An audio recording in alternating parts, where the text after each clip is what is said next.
I want to give you guys a quick tip on doing hammer curls. Now, hammer curls are known as a great exercise to build up the brachioradialis.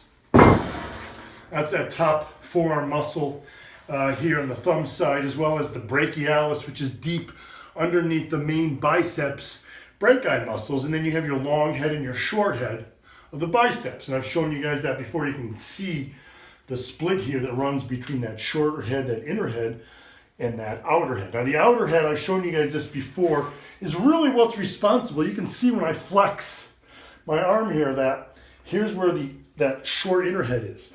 That peak is all coming from that outer head. Now, I've shown you some tips on how to focus on building that outer head. Well, hammer curl actually helps to focus more on the outer head portion of the biceps versus that inner short head. Yes, also the brachialis, that deep brachialis and that brachioradialis, but I'm going to show you guys a way to minimize the use from at least the brachioradialis and maximize the use on that biceps long head. And that's simply with your grip.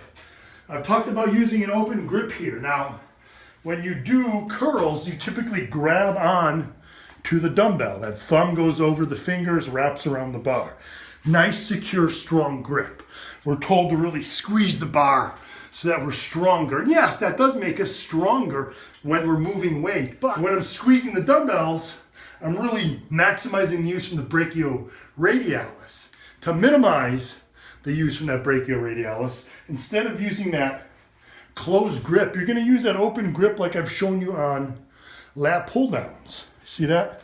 Thumb goes underneath, and then the dumbbell slides right down to the thumb, on top of the thumb. And now when you do your hammer curl, you don't even really need to hold on. The weight is balancing on the top of that thumb. So now I'm not squeezing with my hands. My hands are basically just holding onto the dumbbells. They're not squeezing so that my forearms are initiating that movement. It's initiating from the brachialis and the biceps brachii, particularly that long head, the biceps. That's going to build a bigger biceps peak. So use that next time you train biceps. I like doing hammer curls at the end of my biceps before I move on to forearms. So like I said, it's already working that brachioradialis. Nice segue exercise to move into more forearm work. Let me know how you're liking that. Hit me up on Twitter, Instagram, and Facebook. And as always, guys, stay gym, Army strong.